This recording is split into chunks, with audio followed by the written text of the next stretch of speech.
To experience the bliss of this loving kindness meditation, you can close your eyes if only you are comfortable with that. To experience the bliss of this loving kindness meditation, you can close your eyes if only you are.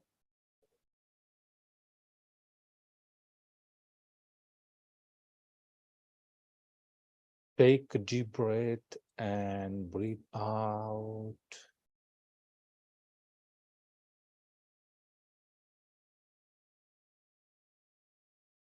Breathe in and breathe out.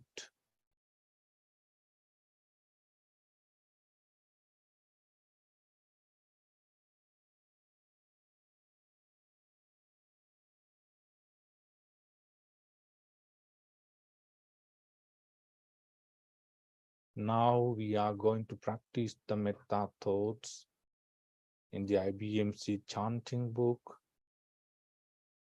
on page 11.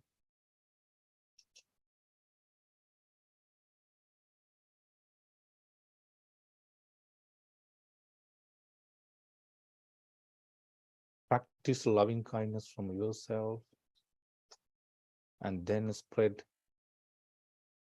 loving kindness thoughts to the whole universe.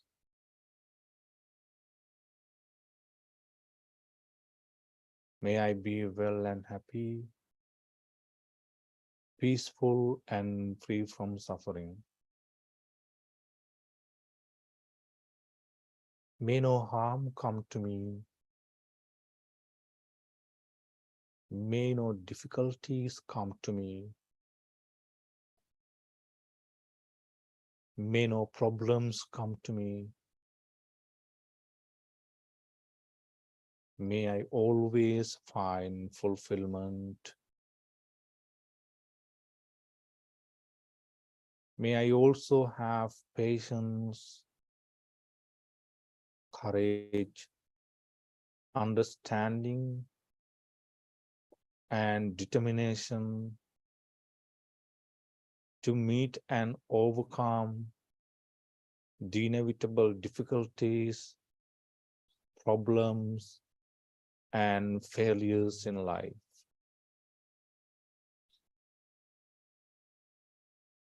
Like this, spread loving kindness thoughts to yourself.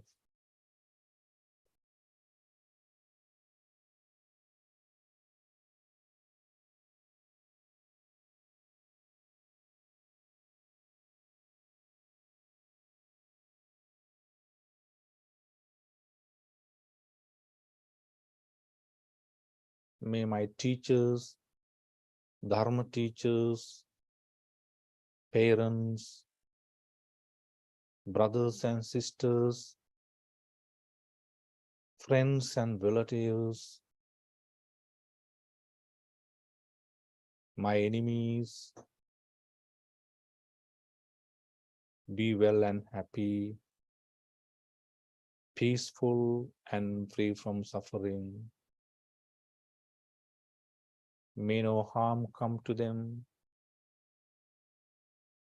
May no difficulties come to them. May no problems come to them. May they always find fulfillment. May they also have patience, courage, understanding, and determination to meet and overcome the inevitable difficulties, problems, and failures in life.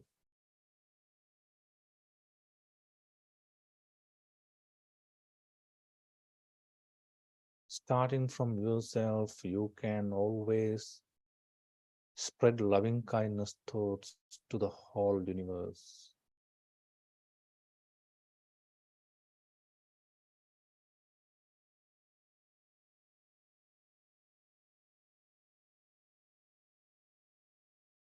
May all beings in the universe be well, happy, and peaceful.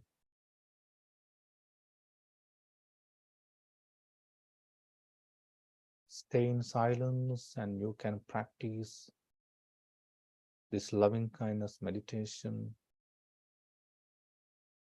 with the silent meditation.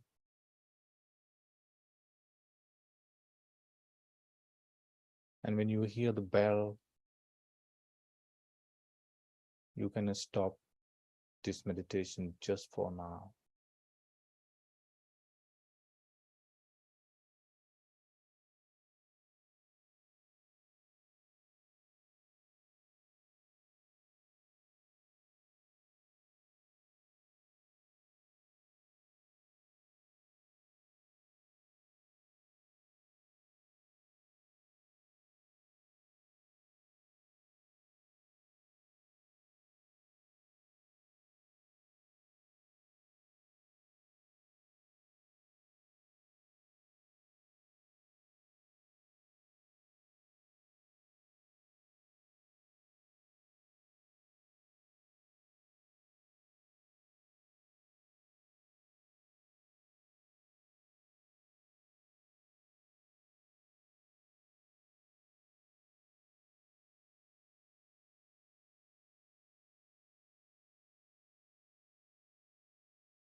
Sadhu, sadhu, sadhu. Thank you, Panjaloka, leading the metta meditation. Right now, Chandasara is going to give a Dhamma talk. So, Chandasara, you can start your Dhamma talk.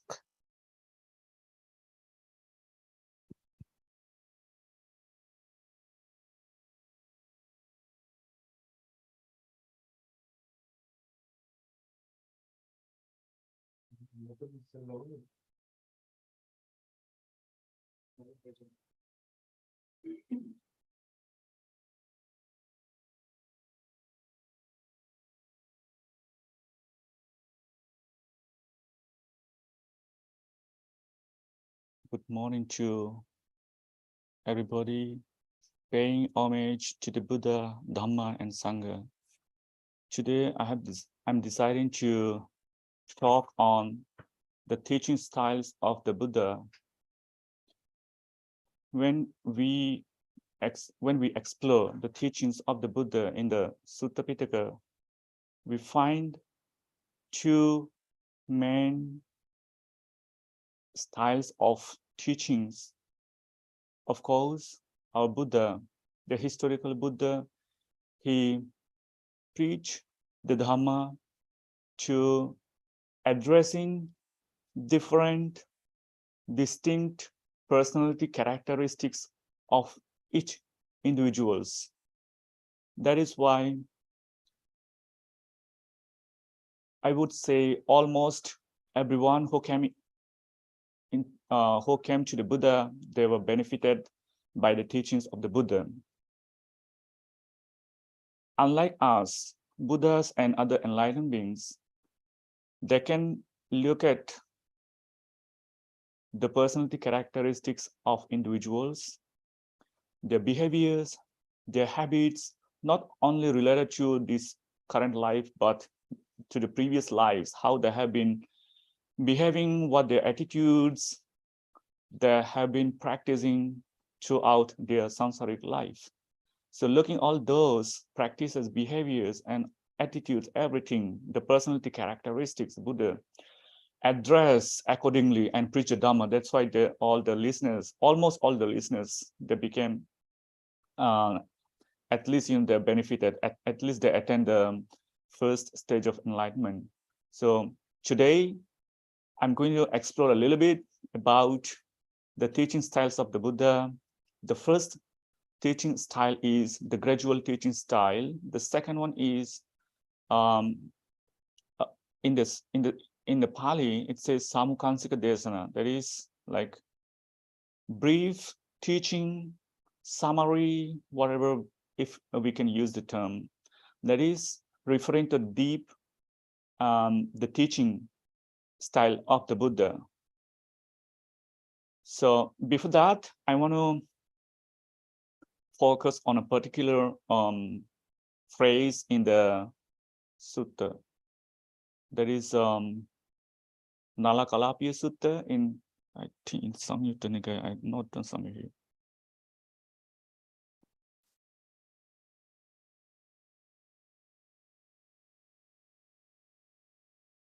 Let me check it.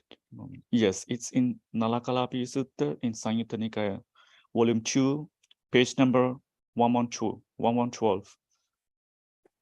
According to this, so I'm just laying on a brief background in the sutta.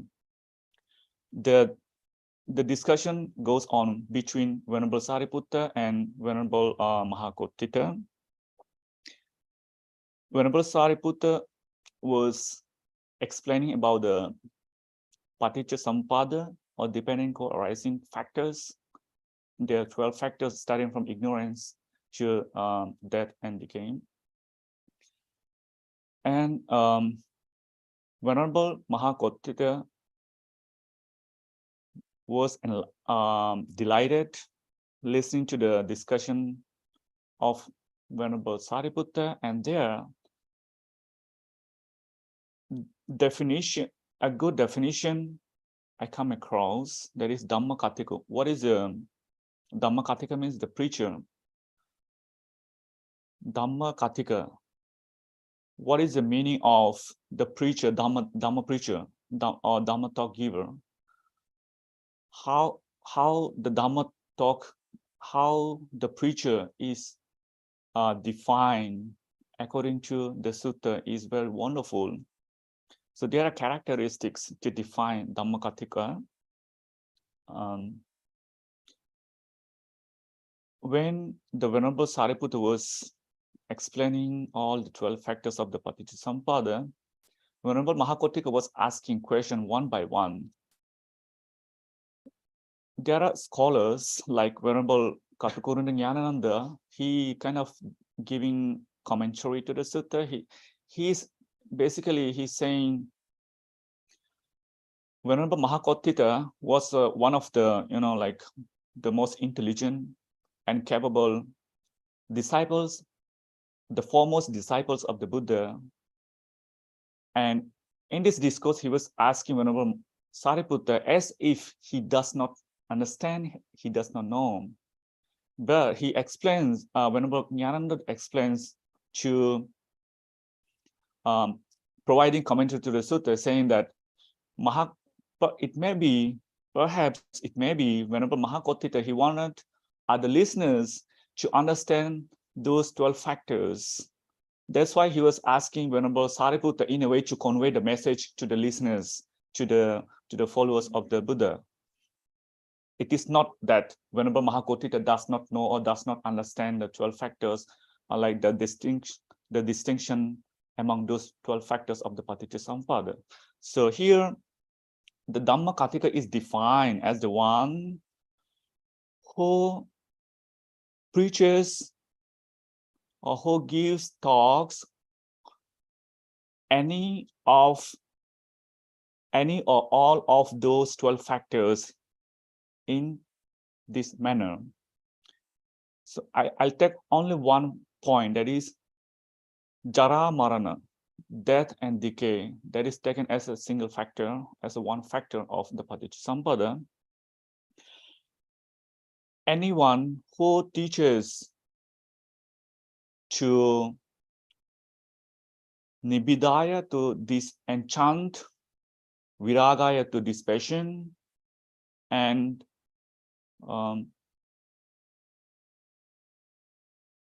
Nibbana, I think Nibbana, Nirodha, that is cessation of the death and decaying. Anyone who is preaching the Dhamma on disenchantment, dispassion, and cessation related to the death, he is termed as the Dhammakatthika, the preacher of the Buddha, preacher of the Dhamma.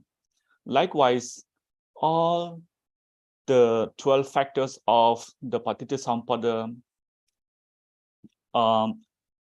discuss, explain, and for each of those Paticcasamuppada, these three characters are, when these three characters are related to or spoken in regarding to the Paticcasamuppada, that person, maybe monks, maybe the lay preachers, they all are termed as a real Dhamma preacher. I would say Dhammakatthika, the most beneficial Dhamma preacher, they are termed. So we may have different preachers using different styles, but they're all preaching something related to the Paticcasamuppada, if not directly, maybe indirectly. So every teachings, almost, I would say, like all the teachings should relate to the teaching of the Buddha. So there won't be any problem. There is no any issue.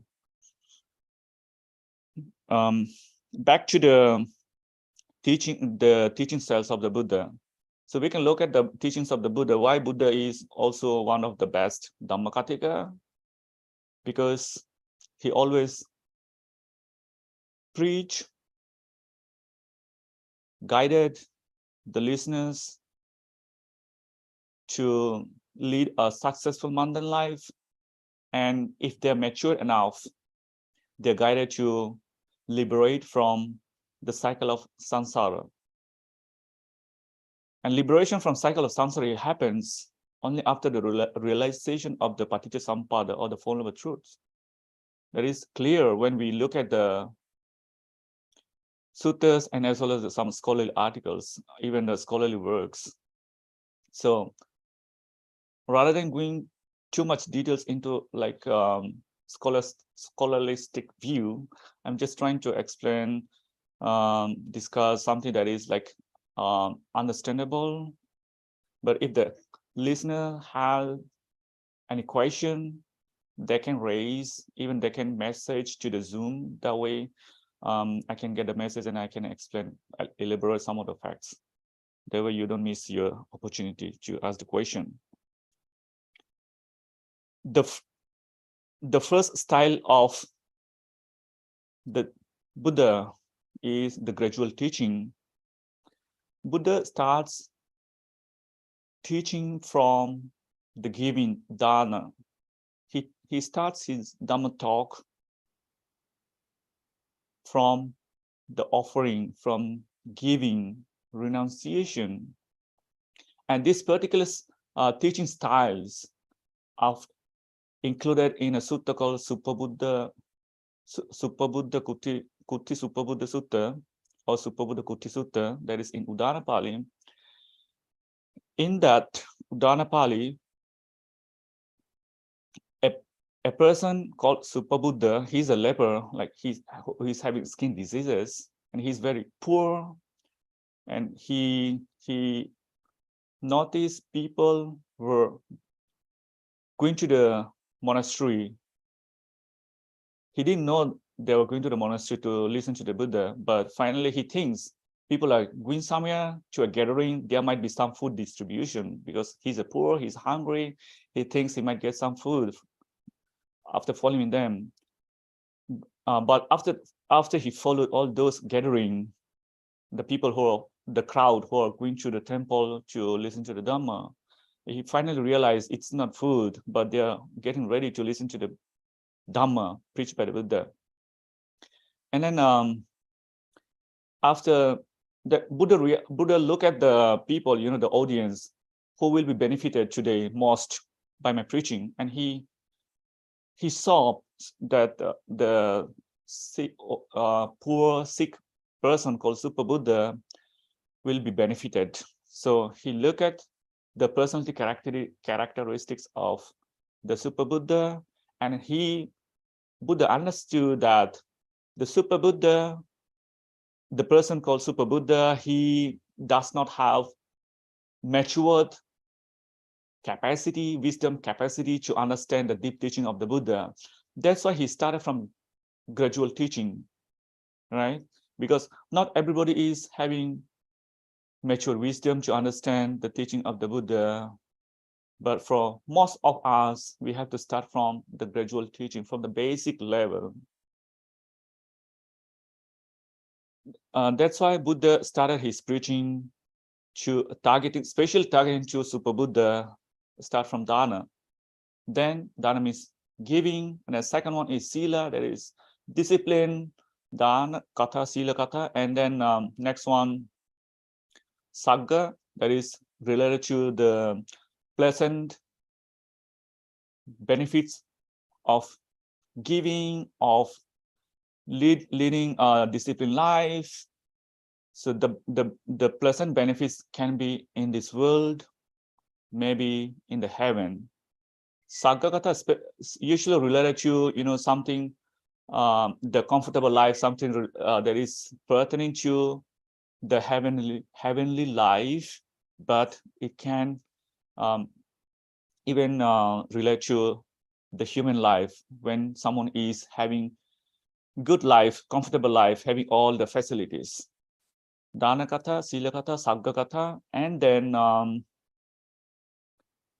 next one is the consequences of enjoying comforts, sensual pleasures. Next is talking about the defilements, sankilesa. And then the last section of the gradual teaching is the renunciation. See how these gradual steps are leading, gradually towards, the higher and higher attainment in the Buddhist path. It has a logical um, aspects also. Like we start from the simple and then slightly, gradually, simply leads to the, the most advanced level. And then until the realization, and then the second stage of the teaching is the deep teaching, that is focusing on the depending horizon teaching, or in another word we can use the Four Noble Truths. So that is a brief or summary teaching of the Buddha. So let me just look at one by one. Dana is a giving. The giving can be tangible, untangible. The tangible things maybe like, for an example, we have Upasakanam. He's giving, food and all other items. They are tangible. Even, like all the gifts, everything, they're tangible. We can touch anything. We can see, there are physical objects. So giving can be tangible. So, and also there are not tangible, I would say not tangible gifts or dana. That is, when I'm teaching the Dhamma, that is untangible dana, right? If I provide any counseling without, I would say without taking money, without, taking charge, just thinking the benefits of someone. If I'm providing counseling, maybe spiritual counseling or maybe psychological counseling, that can be considered as not tangible, because we cannot touch, but we can feel, right? We can understand, we can feel, and we are benefited. So we have tangible and untangible danas, the offering, the giving away. And also it has different different levels. Some people, and also, yeah, simple level and then more advanced level, even in dana, right? Some people they engage more in giving more, some people they engage in less. So yeah, some people, they give because we engage in dana depending on our capacities, our possibilities to give dana. And it is why we should, and it is wise that we give dana according to our possibility. We should not take loan from someone and prepare dana, because if we do that, we might be indebted and it will lead us to maybe distress, thinking how we have to pay off the loan. But the dana we can give, we can arrange dana, maybe like giving food to someone, maybe a range of people. The receivers can be ranged in a wide range, starting from maybe poor people, maybe the children in the orphanage, or elderly people in the orphanage, like we do in some Buddhist countries. So, and then the recipients can be monks, right? Monks, nuns. So the recipients are in a wide range, like dana giving in a wide range, and the recipients also in a wide range. Even the donors are in a wide range. And most important aspect, factors of, that is the bottom line of giving dana, is like the attitudes of the donor. When a donor has the pleasant and unconditional attitude in giving dana, not expecting any unrightful, unjust return from the recipients, that is one of the best giving, right? If I expect respect from the poor people and give dana to the poor people, that is not the best dana. There is a dana the person gets, the benefits, like in this world, like people appreciate, oh, I see him giving away his wealth to the poor people, helping to the churches, Buddhist churches, or institutes. I see the person on television, he's very famous, this and that. but we don't know underneath the attitudes, the motive. What is the motive is? The motive maybe like to be benefited, maybe to go for like political benefits, maybe to get more votes, or maybe to get praise, or maybe to avoid insult of something that he has done in the past, or maybe he's going to do in the future. So there's so many like underneath motives, but the motives that is unconditional, not expecting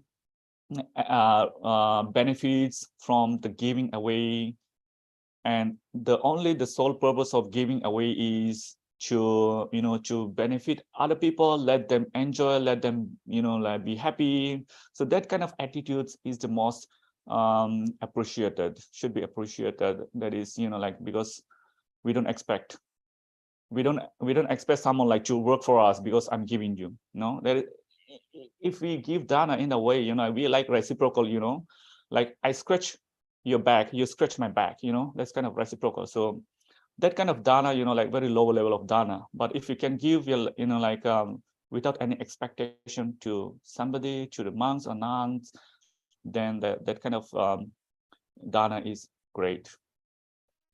And the second one goes to the sila, that is discipline. I would say I will use the term discipline, and we also use the term precepts in Buddhism, and even in Jainism also. They have the different levels of precepts. They also have 5 precepts. And so in Buddhism, we start from 5 precepts, starting from abstaining from killing, and throughout all the way to refraining from taking intoxication.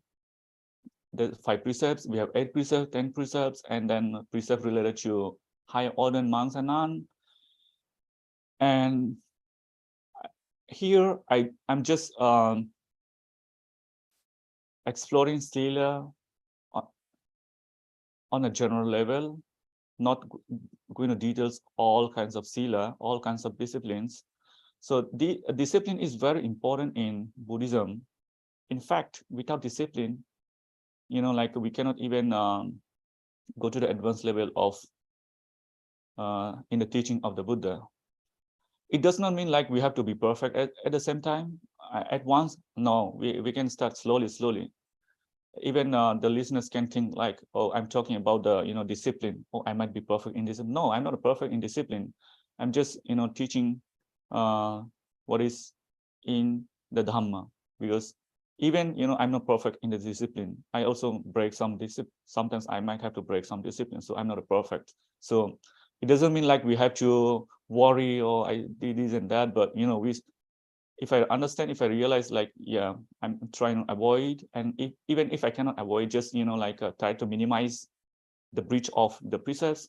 But like if we do like gradually, like slowly, step by step, so it won't be much challenging. But it takes time, but we don't have to worry, like if we break something, this and that. I mean, like some precepts, but some of the precepts are very grave, like killing, and so we have to avoid some of the grave precepts.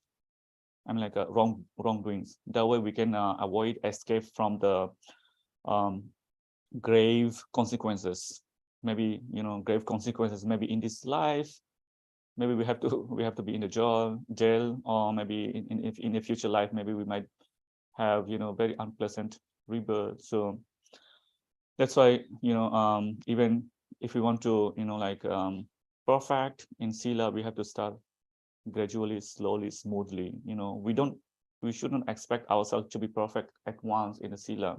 So discipline, not only in Buddhism, even in other religion, is very appreciated. Like in Sanskrit sloka, that is called in one particular text called Subhashita. There is a collection of Sanskrit slokas or verses, gathas. In the Sanskrit sloka, it says, Ahara nidra bhayamaitanancha samanameta pashubir naranam dharmo hi tesha madhiko vishesho dharmena hina pashubis samana. in that particular Sanskrit stanza, it says, human beings and animals are not distinct in these but 4 factors. Ahara, food. We take food. Animals eat food to survive. We all do. Ahara nidra. Animals also sleep. We also need sleep. We all do same. We all are same in that aspect. Ahara nidra bhaya. We also have fear from outside. Sometimes we get fear because of outside, or maybe the inside, that is internal. That is, we might fear our own death, or we might fear like someone might attack us, and even like different spectrum, like less intense and high intense of fear we have.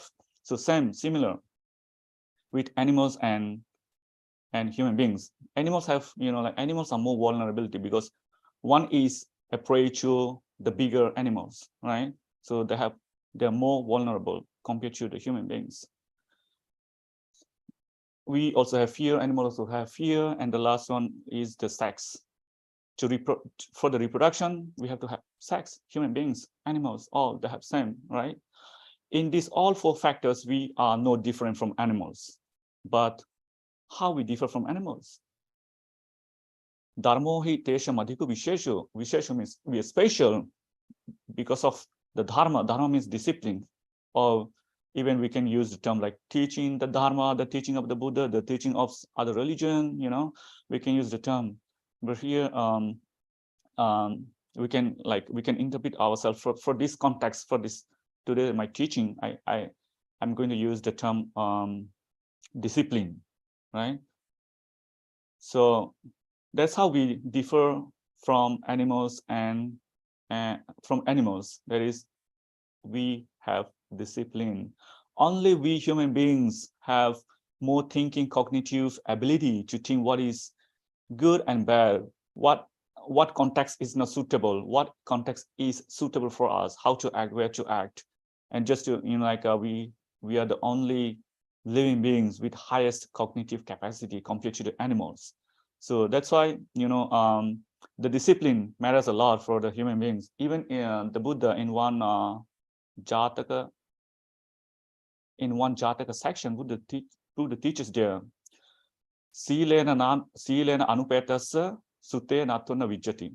That means education education without discipline is not beneficial. Na atho vijjati. There is no atho means benefits or results. There is no points of education without the discipline. And I'm going to bring one story from the sutta called Sumana Sutta in Anguttara Nikaya, that is related to dana and sila. So if you have both dana and sila, if you practice both dana and sila, we have more benefits, right? If we practice only sila, then we are lacking some benefits, some comforts in this life and in the next life.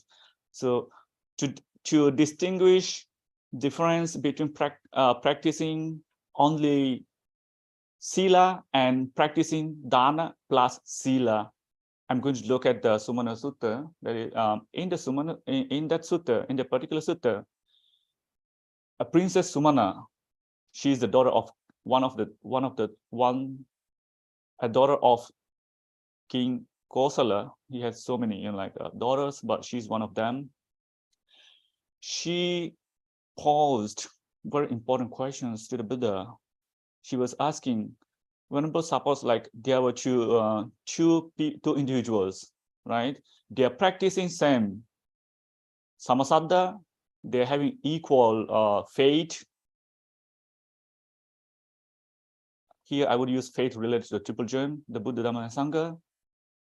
Samasaddha, samasila, they have equal discipline. Samasaddha, samasila, and samapanya, they both have equal wisdom. Their wisdom are parallel. They have both, they have wisdom at the same level. And Sumana was asking if those two, one of these two is practicing only sila, and the other is practicing both dana and sila. So can they be born in the heaven? That is what the question of Princess Sumana. And what is the difference between these two individuals when they are born in the heaven? Buddha was explaining the person who practice only sila, he does not have the utmost benefits, comforts.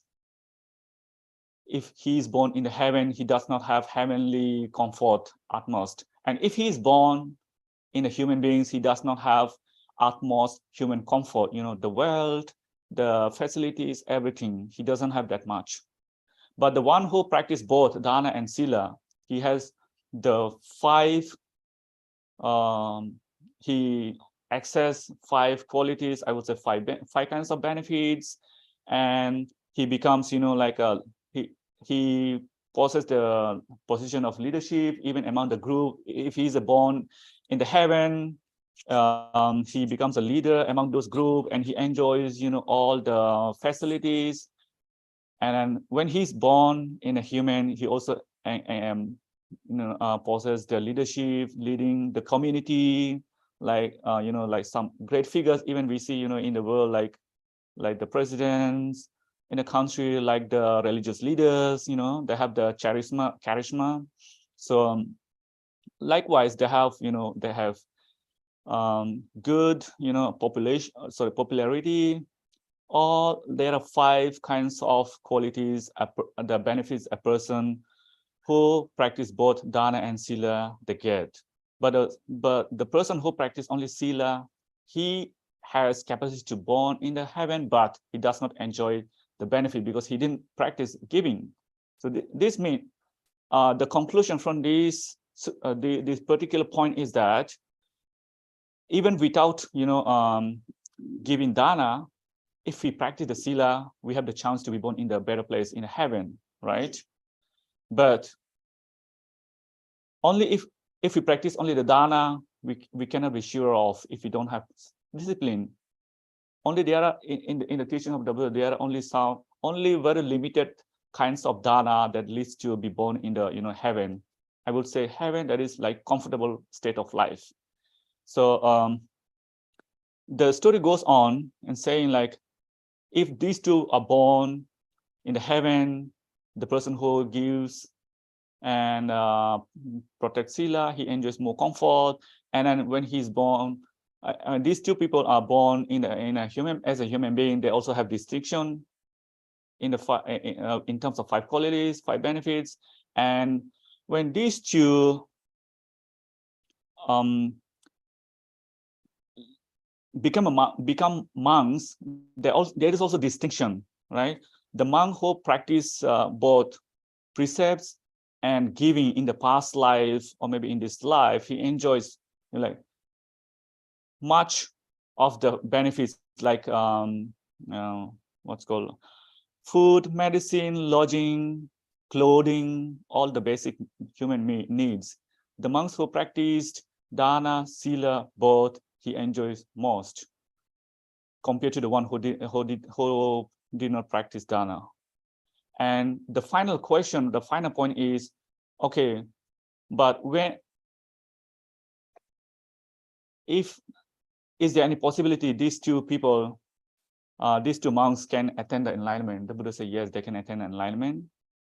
And is there any difference? The Buddha, only at that point, Buddha said, there is no difference between the person who is giving and between the person who practice both giving and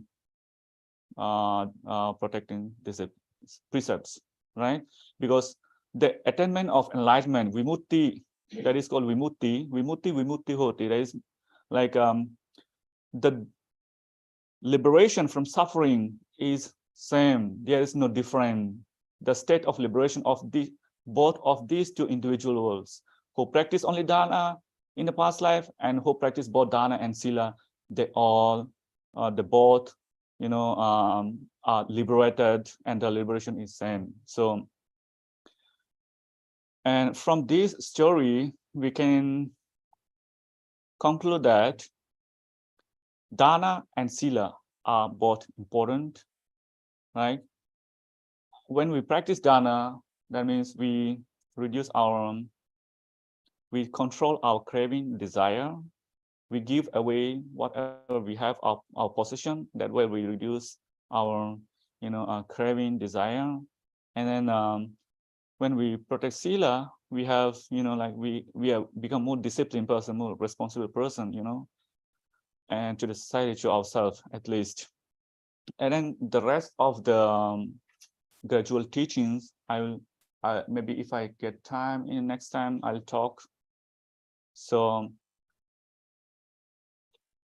I'm going to stop right now. If anybody has question, even regarding the Samukansika Desan, the brief summary, brief teaching of the Buddha, or even the gradual teachings of the Buddha, anyone can raise any question, or just if you have any idea, speak out.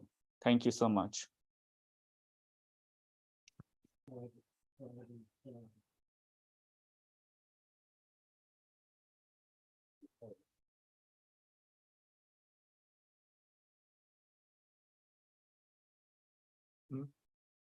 No question? Yes.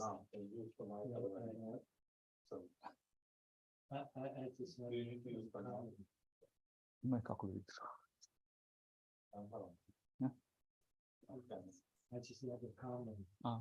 Yes, thank you for the talk today. This is very, very good for me. Like a reminder about my own practice.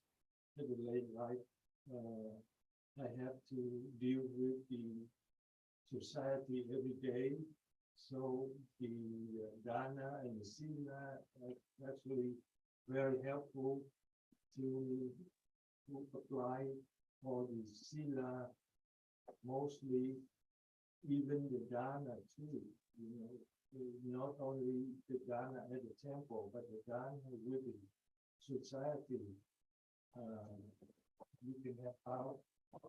You can help out not only the money, you can help out the people.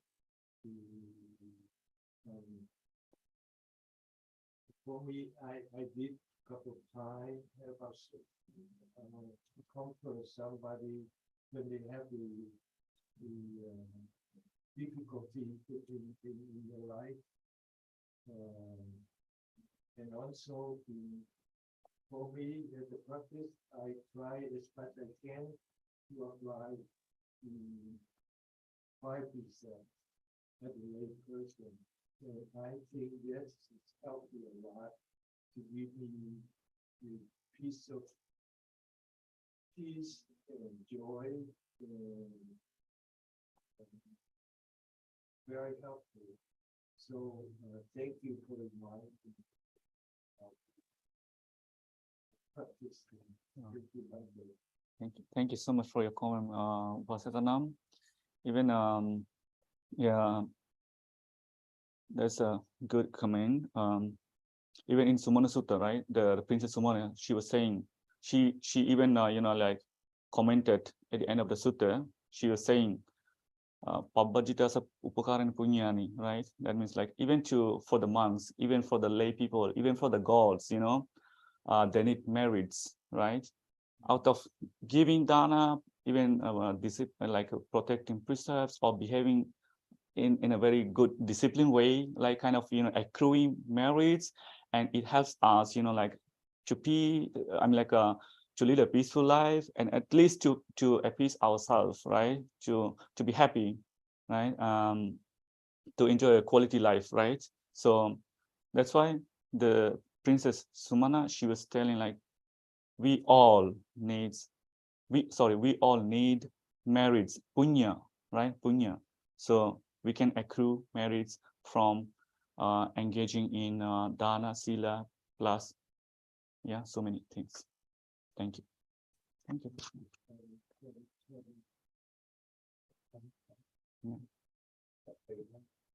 Yeah. Yeah, I think people, only two conclusion, people understood what I say, or the second conclusion is people don't understand because of, people didn't understand anything because of my poor, English.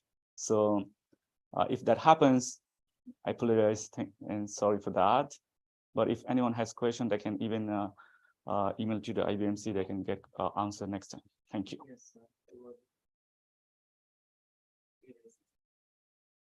Yes, Subodha, but I cannot hear.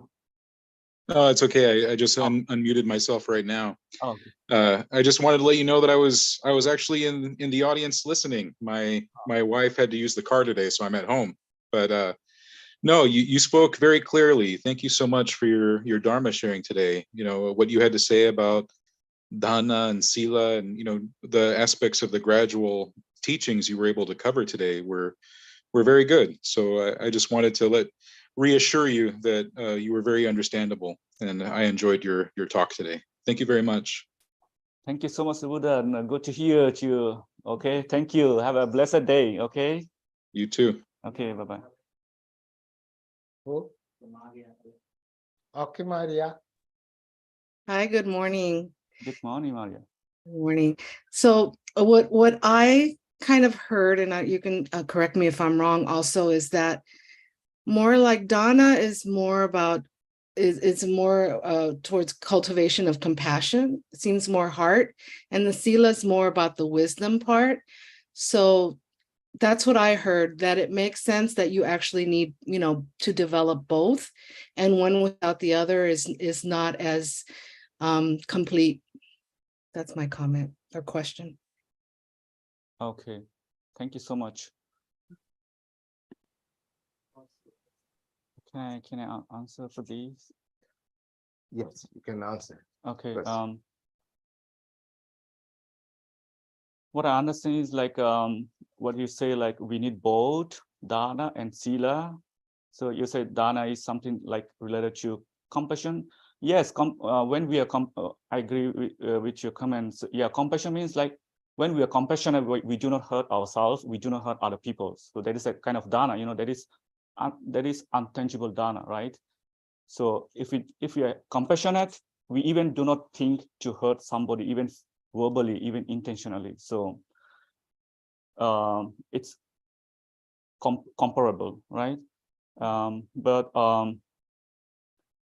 I would say, and I agree with your comment, like both dana and sila are necessary. But yes, but only dana is not complete in the part of the Buddha, in the part of the Dhamma. So sila should be there to support in our path, right? So, but without perfect or complete dana, only with sila, if we want to, get realization in the Dhamma, we are possible to do that with the sila, because we have wisdom, we have panya. If we don't have wisdom, if we don't have prajna, we will not think of leading a disciplined, honorable life. Okay. So the seed of discipline sila is the wisdom. We have wisdom, then we have more tendency to live more disciplinary life. That's why, even according to the the sutta I quoted here, the Sumana Sutta, right? Two individuals, one practice both dana and sila, the other practice are perfected only in sila, but they both have opportunities to be to realize the Dhamma, right, and attain the liberation from suffering. So yeah, but if we practice both, is the both practices dana sila are enhancing our path to in the advancing in the path of the Dhamma. So yeah, I don't know if I if I answered your questions. If I didn't answer your question, just please remind me again.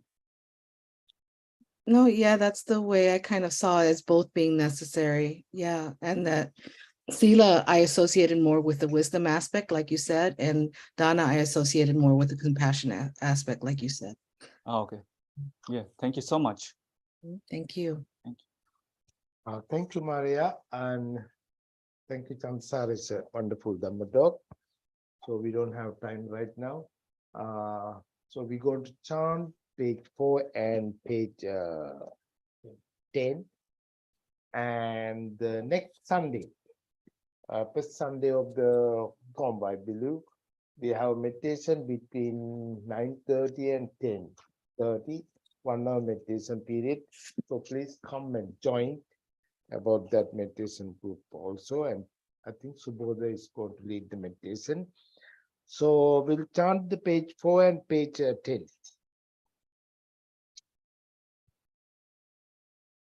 Namo tassa bhagavato arahato Samma samma Sambuddhassa.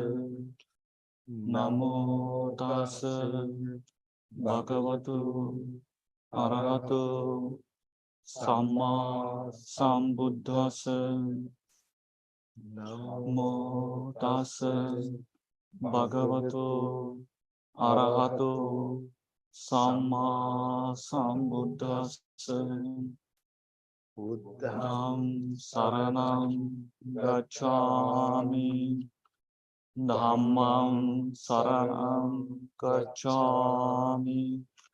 Sangham saranam gacchami. ancient beings are numberless. I vow to stay them all. Deluding passions are inexhaustible. I vow to send them all. Dharma creates are limitless. I vow to study them all. Buddha's way is supreme. I vow to attain it. May suffering ones be suffering free, and the fear-struck fearless be. May the grieving shed all grief, and the sick find health relief.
Thank you again for everybody.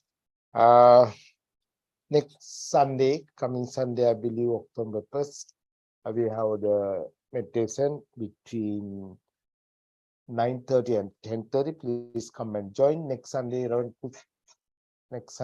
Kusala is going to give a Dhamma talk also.